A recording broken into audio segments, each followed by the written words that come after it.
Oi, que bom falar com você. professora doutora Luciane Agnes. Oi, Lu! Oi, Elze!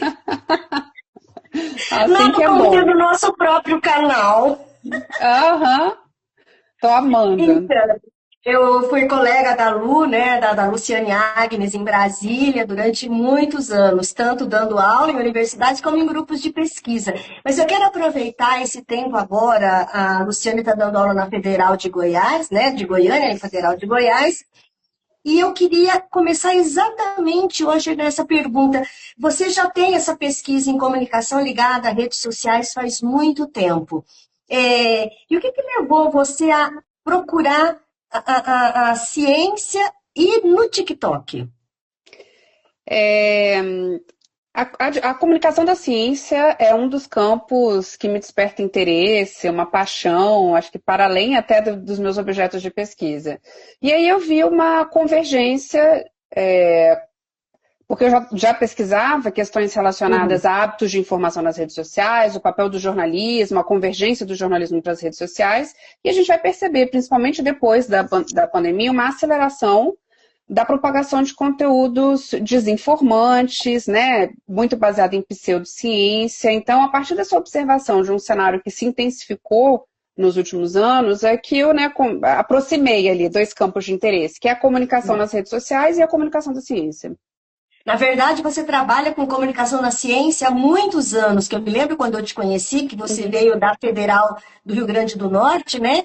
E lá com um grupo de pesquisadores do genoma, e aquele realmente Exato. mundial, teve dedinhos aí, mãozinhas de brasileiros, e você ajudou na divulgação. Na época, a rede social era blog.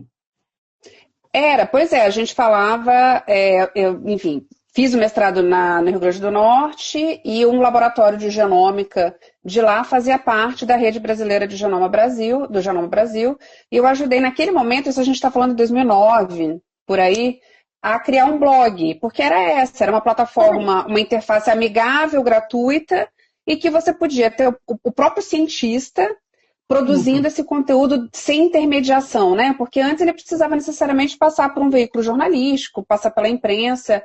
Então, o blog foi uma primeira plataforma bastante acessível e importante para essa entrada dos pesquisadores e das instituições de pesquisa, de fato, como produtoras de informação e de conteúdo, né? Então, isso já tem aí uns 15, 16 anos Mas você de falou interesse que na agora, temática, né? e especialmente depois da pandemia, né? Muitas informações, né, científicas ou pseudocientíficas. E o que mudou na relação da ciência, da comunicação nesse pós-pandemia? Porque já tinha um pouquinho, né?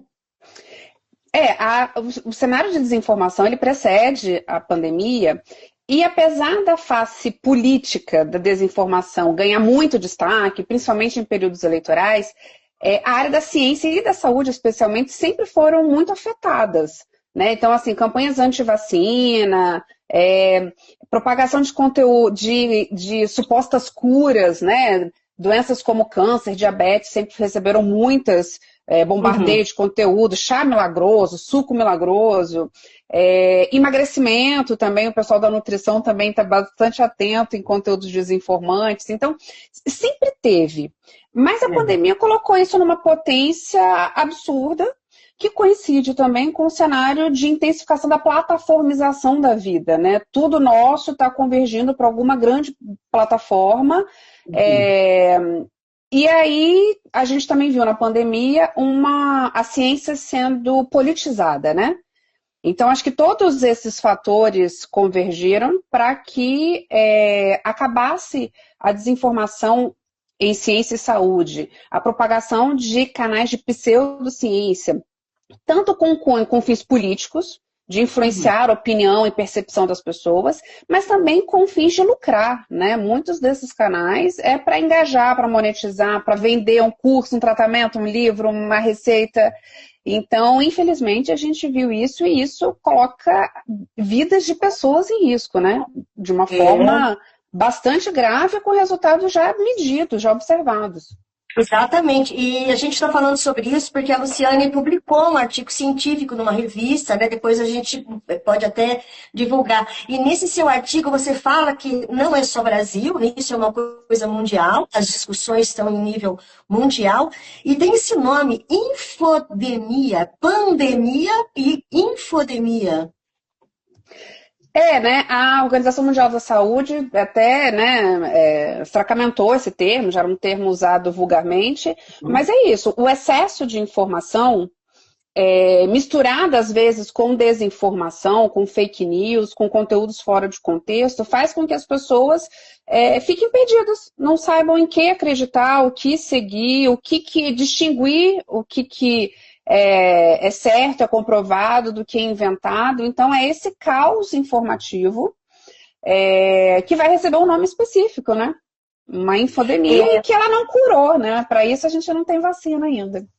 Exatamente, e eu fico pensando assim, né? Nós duas somos da área da comunicação, a gente tem uma expertise de pegar uma informação, entender ali, porque a gente foi moldada e treinada, né?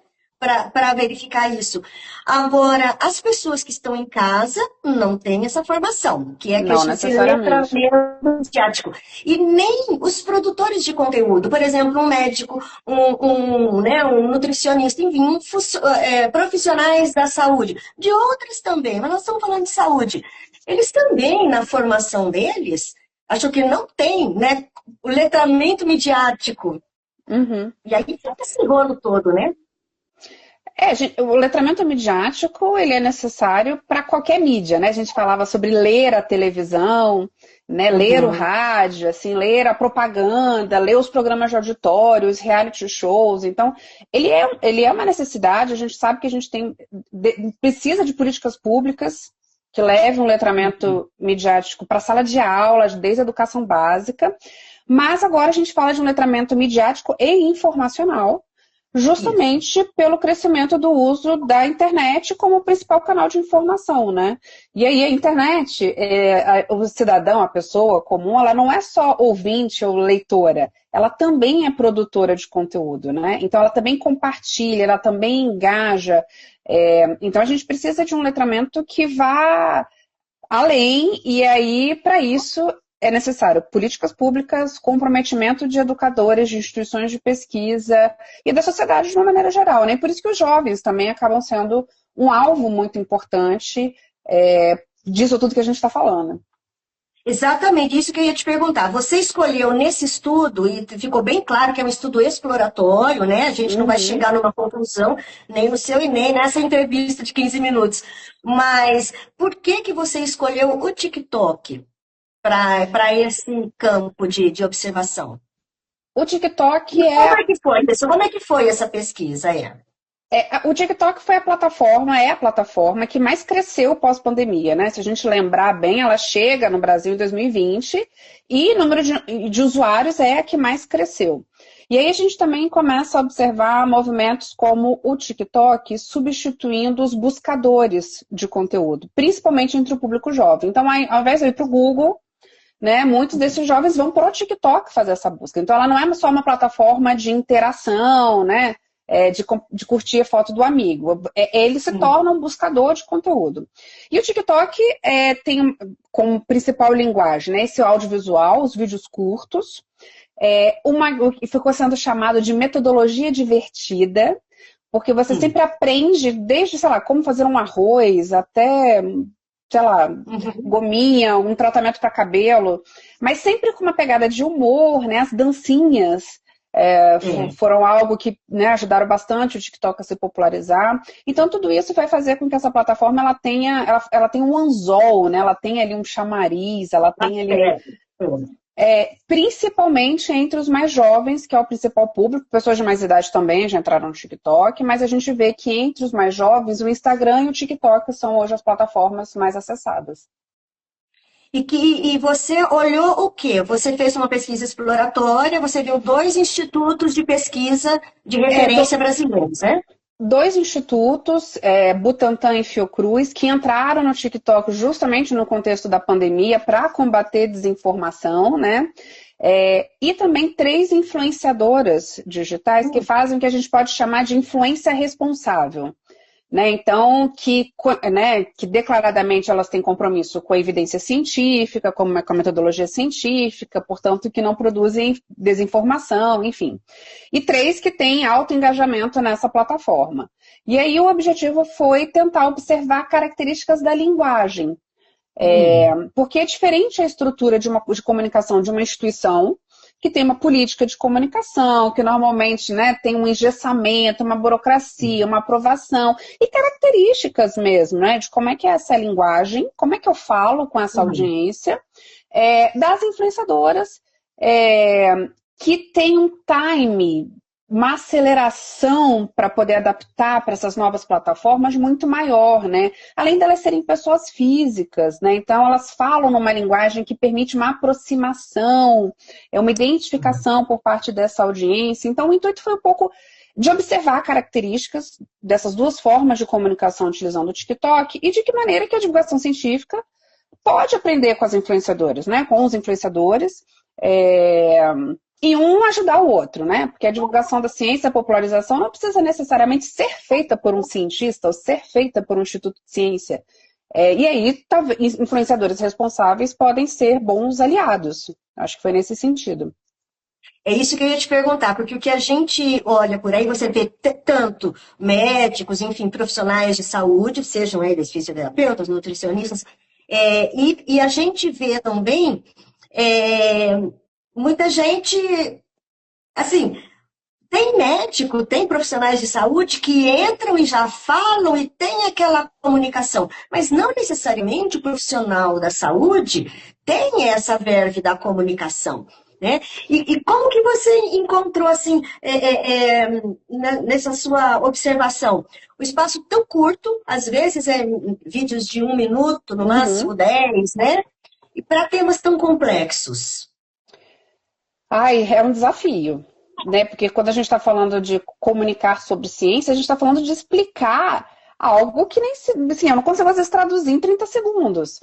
E aí o que a gente vê é que o TikTok, uma das características é que ele pode ser porta de entrada para outras plataformas. Então, você fazer do TikTok um canal de aproximação com esse público que está ali buscando esse tipo de conteúdo, mas levá-lo para um outro espaço, pode ser um YouTube, pode ser outro caminho, pode ser um centro de ciência, pode ser um museu, mas fazer essa ponte para que em outros espaços eles vão ter conteúdos mais aprofundados. Um dos desafios é que o TikTok exige muito essa questão da identificação, né? De uma autorrevelação. Então, o cientista, normalmente, ele não está ali falando dele enquanto pessoa física, o que ele faz no horário de lazer, se ele casou, como é que é a decoração do apartamento dele.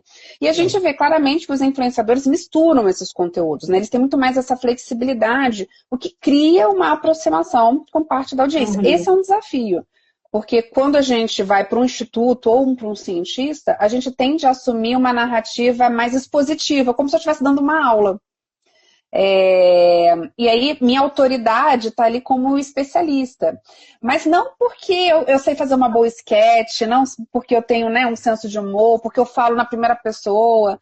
Então, tem coisas que os influenciadores têm muito mais liberdade para trabalhar e para explorar, e os números de engajamento mostram isso, né?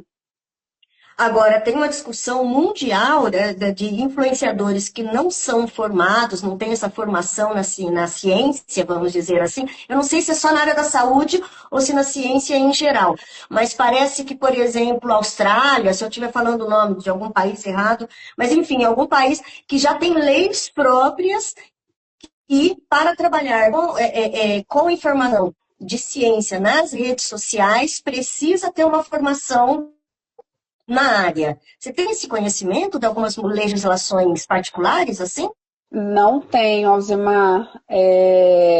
Eu sei que países, né, dos maiores e os mais usuários de redes sociais, como a gente, os Estados Unidos, não tem qualquer tipo de restrição nesse sentido.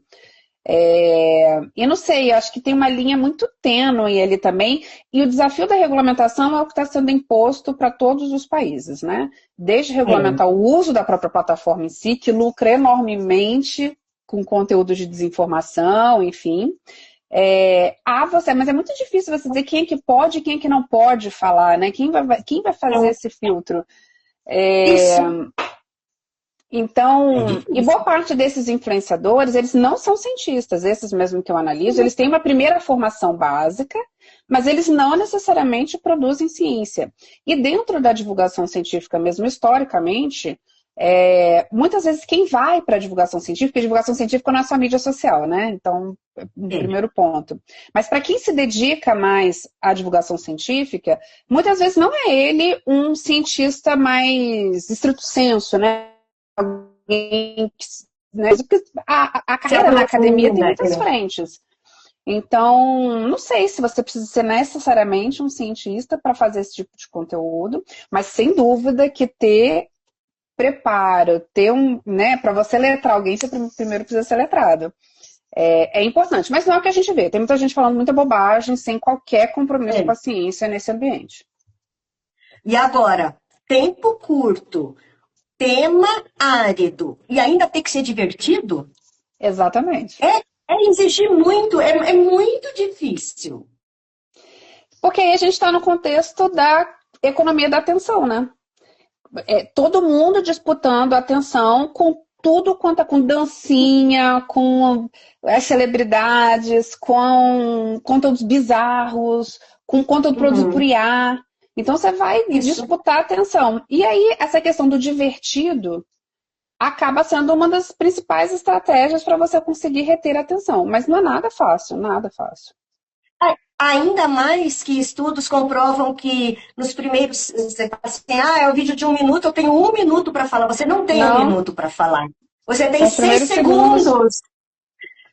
Você tem 6 segundos.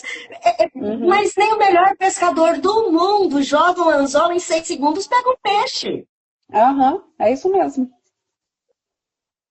E aí, e são informações importantes, são informações, como você falou, né? As pessoas estão indo para pesquisar. Então, para estudar para o muito Enem, preocupante. inclusive. Para estudar para o Enem, para se preparar mesmo. Utilizam o TikTok como essa ferramenta. E aí parece que tudo tem que ser divertido, né? Eu vou aprender física como? Tem que ser divertido. Eu vou aprender biologia como? Tem que ser... eu não sei, mas é um fenômeno do nosso tempo. Não estar presente nas redes sociais significa abrir mão dessa disputa por essa atenção. E aí é entregar o ouro pro bandido, né? Deixar o espaço aberto realmente para quem quer lucrar e para quem quer disputar essas narrativas. É aquela coisa nesse momento que a gente está, né, de construção de linguagem, o melhor feito do que bem feito.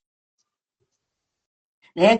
Eu me lembro, no TikTok, teve uma época que era só até 1 minuto, dava 59 segundos, depois caía. Aí agora aumentou para 10 minutos. Daqui a pouco pode ser 15, porque eles também vão entendendo que as pessoas também estão buscando um pouco mais de informação. Não é por nada que o TikTok abriu de 1 para 10 minutos. Ele percebeu que os vídeos mais longos também têm seu valor, né? Porque ele entra num espaço, teve muito composicionamento de mercado, né? Inclusive competindo com o YouTube, que ainda é a principal plataforma de vídeo. Justamente porque permite, né, sem limite de tempo, enfim. Mas mesmo permitindo 10 minutos, claramente a audiência você retém nos primeiros 10 segundos. E a média dos vídeos, mesmo dentro dessa amostra que eu analisei, fica em torno de 1,5 minuto, 2 minutos. Desses perfis que você tem algum que vem agora assim na sua cabeça que você falou assim, gente, que genial, como que a pessoa conseguiu uma solução dessa? Olha, dos que eu analisei, a escolha foi muito técnica, assim, né? Sem qualquer tipo de preferência. Uma delas é da Mari Kruger, que é provavelmente, em número de engajamento, a que tem o maior volume. Ela tem uma característica bastante específica, ela também é bióloga e é atriz. Então, ela faz muito no formato de sketches, né, de humor. A biologueirinha, que ela também tem altos números de engajamento, mas ela tem uma temática muito específica que são sobre animais. É bastante interessante, desde do tempo jurássico, até falando um pouco dos animais que aparecem no cinema. Mas aí é temas mais específicos. As meninas do Nunca Vi um Cientista, eu acho que elas fazem um conteúdo excelente, não fizeram parte do meu objeto de análise, mas eu sigo e acompanho, né? E eu também acho que a gente tem que prestigiar os institutos de pesquisa. Isso que eu ia te falar. Tem muita coisa interessante sobre os bastidores da ciência. Então você não vai encontrar ali uma esquete de humor. Mas você vai ver o que tem cientista brasileiro lá na Antártida vendo, sei lá, um pinguim nascer. Isso né, pode ser caricato, mas tem muito disso, né? De quem é que faz a ciência no Brasil, de que maneira é feita. Eu acho que vale o prestígio. E nem tudo precisa ser necessariamente uma peça de humor, né? Claro, e o que você falou é super interessante, porque eu fiquei pensando nos institutos de pesquisa, né? Porque às vezes a pesquisa demora anos, então não vou esperar. É diferente da divulgação científica para as pares. Você tem que esperar terminar, o resultado da comprovar. pesquisa. Nas redes sociais você pode mostrar o caminho, né? Às vezes, sei lá, eu fico imaginando agora num laboratório, uma coisa errada começou né, química, aquela coisa louca, assim. Se alguém pegar o celular do lado e gravar o susto da pessoa, pronto. Fala, olha, a gente está fazendo uma pesquisa assim, assim, se você quiser saber mais, vai lá. Aí tem uma outra questão, que pouquíssimas universidades brasileiras estão no TikTok. Pouquíssimas. Já tem gente estudando e observando isso. Se eu converso com os meus pares, meus colegas, que são da comunicação, eu não conheço nenhum que tenha perfil no TikTok. Quando eu falo que eu estou no TikTok, eu pesquiso TikTok, porque assim, a primeira é que a gente tem uma lentidão que é natural do fazer da ciência até a gente se debruçar. Segundo, que a gente não consegue acompanhar cada nova plataforma, aplicativo que surge. E outra coisa é que os cientistas reclamam é que eles também estão muito sobrecarregados. Porque eles têm que fazer pesquisa, eles têm que buscar edital de fomento, eles têm que procurar a forma de custear a própria pesquisa e eles ainda têm que lembrar de ligar o vídeo para fazer. Então, aqueles 10 segundos. Acaba sendo o pesquisador que tem ali, né, esse jeito mais comunicativo, que tem um interesse maior. Mas as próprias assessorias de comunicação das universidades, né, que são as principais instituições de pesquisa do país, ou tem pouca gente para fazer, ou, enfim, você criar a cada hora um novo vídeo, um novo produto, uma edição, uma linguagem dentro de uma política institucional. Então, tudo isso leva muito tempo. Não é só ligar um vídeo e gravar 10 segundos. Pois é, e a desinformação é fácil, né? Porque muito. É ligar e começar a falar bobagem. E lucrativa, né? Porque o que mais gera engajamento é esse tipo de conteúdo. Então, e hoje com IA, então você pode nem você mesmo precisar fazer, né? Você tem vários perfis simulados de que nada existe. Nem a pessoa que está falando, nem... Então, é muito difícil concorrer com esse conteúdo. Por isso que a plataforma tem que ser responsabilizada. E aí a gente entra na discussão sobre regulamentação. E a plataforma sabe, sim, porque quando eu faço, por exemplo, leituras de tarô, e tem algumas cartas, são cartas clássicas, do século XVII, né? Mas que tem alguns desenhos que o corpo... Se eu coloco aqui, já caiu live no TikTok, porque eu mostrei a carta mundo e a carta mundo... Olha que coisa, né? Aí tava assim, tinha cenas de nudismo. Gente, uma carta do século 17. Pois é. E caiu. Fica muito difícil mesmo. A gente, as plataformas, elas sabem, elas conseguem saber, é só derrubar. Mas elas são as principais que lucram. Então, qual é o interesse de derrubar esse tipo de conteúdo? E olha, não tenho interesse nenhum em acabar com essa nossa entrevista, por mim, eu fico... E até amanhã, mas eu quero terminar com uma pergunta. Depois dessa pesquisa, é claro que você tem, a gente sabe que, né, quando a gente está na academia, não é uma linha, a gente vai abrindo flancos, ainda mais na comunicação, né?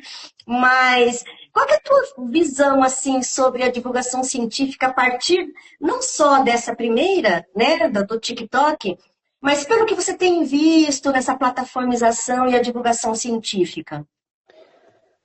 É um caminho sem volta. Assim, a entrada da divulgação científica nesse meio digital, a gente vê que os editais de fomento à pesquisa das principais instituições têm exigido, né, plano de divulgação científica, plano de disseminação do conhecimento, e a plataforma acaba sendo barata até certo ponto, né? Por isso que profissionais da comunicação precisam ser valorizados. E aí a gente vê muitos projetos criando seu próprio podcast, tendo seguir o seu perfil no Instagram. A qualidade dessa comunicação, e principalmente o público que atende, é outra questão. Mas eu acho que é um caminho sem volta. Todos os que não fazem estão sendo cada vez mais exigidos a fazer. Porque, como eu disse, é disputar esse espaço. A gente está disputando espaço público quando a gente fala de produzir conteúdo nas plataformas digitais. É claro que tem todo um posicionamento político de será que eu quero manter essas plataformas existindo como existem? Mas, enquanto elas existem, como existem, a gente está aqui disputando essa atenção.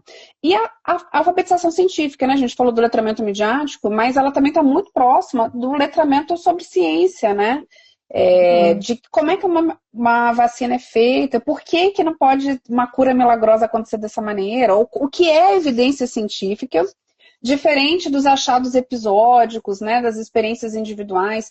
E aí a questão toda, tudo isso tem a ver com cidadania, né? Porque pessoas mais bem informadas tomam decisões melhores para si, para o seu entorno.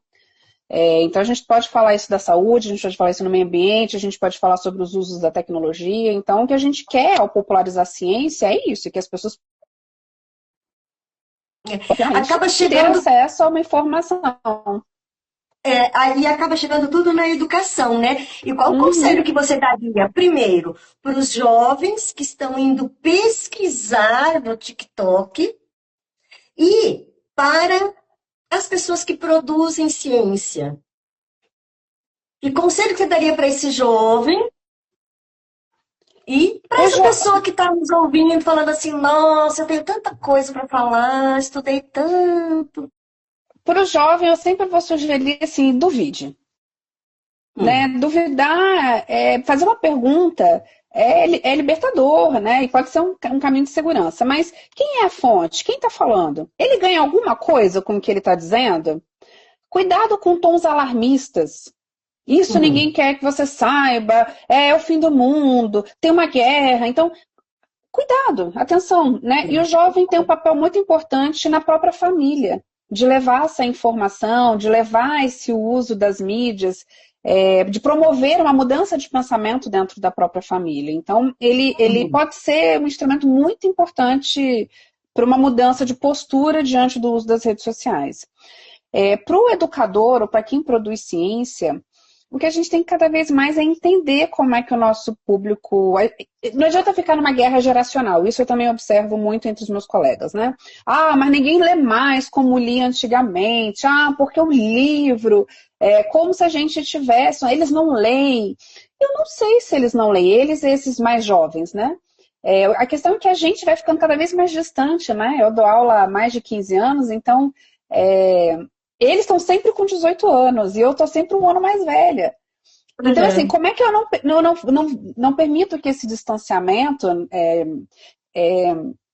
não faça com que eu não entenda o que é que ele ouve, o que é que ele assiste, com que atenção, que usos que ele faz dessa informação. E não com saudade do meu tempo, né? Como os nossos pais, porque esse é o tempo deles e o único tempo que existe é esse. Então, acho que a gente tem que entender que uso eles fazem da informação e ajudá-los a trilhar esse caminho, já que a gente veio um pouquinho antes, já que a gente já caminhou um pouquinho mais, mas não fazer disso como uma disputa geracional, porque isso não tem levado a gente a lugar nenhum. Exatamente. Lu, muito, muito, muito obrigada. Então, eu queria deixar, assim, aquela pergunta, né? Mas uma pergunta para a gente pensar na vida, né? Se a ciência sempre buscou produzir conhecimento, né? E agora ela também precisa disputar atenção. Coitada da ciência. Coitada, não... Mas por isso tem ciências eu acho que tem a ciência da comunicação, tem a ciência, tem a educação. Como é que as ciências precisam se encontrar mais, né? Porque por muito tempo elas ficaram muito em casinhas. A física, a biologia, a matemática, e aí depois também os feudos foram surgindo na sociologia, né? Na história. Então acho que cada vez mais a gente precisa juntar competências, né? E é isso, não parar nunca, né? Porque a gente está em... E vamos então puxar a sardinha para o nosso lado, grupos de pesquisa, por favor, chame pelo menos alguém da comunicação para fazer parte de vocês, não é? Porque se tem um da comunicação no grupo de pesquisa de ratinhos criados em cativeiro na luz amarela, mas se tem um da comunicação que não vai pensar no ratinho, nem na luz amarela, nem no cativeiro, vai pensar em comunicar a informação. E de forma profissionalizada. Porque assim, não adianta você pegar um aluno sem bolsa e achar que ele vai fazer o podcast do seu projeto, que ele vai criar o site do seu projeto, entender que tem uma expertise ali. Não é só abrir um perfil no Instagram e ficar fazendo card no Canva. Claro. Né? Mas aí isso tudo passa por um processo de conscientização e de financiamento da ciência também. Assim, assim. Luciane Agnes, muito, muito, muito obrigada. Quem chegou aqui na live, que eu nem interagi, porque a ideia é a gente deixar essa entrevista bem limpa mesmo, para que seja bem educativa. E vai ficar nas nossas redes.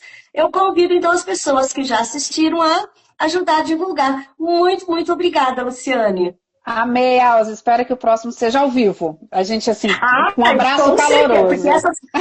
Essas conversas a gente teve tanto, né, Lu? Exatamente. Saudade. Também. Muito obrigada e um bom fim de semana, um bom ano para vocês todos, tá? Para ti também.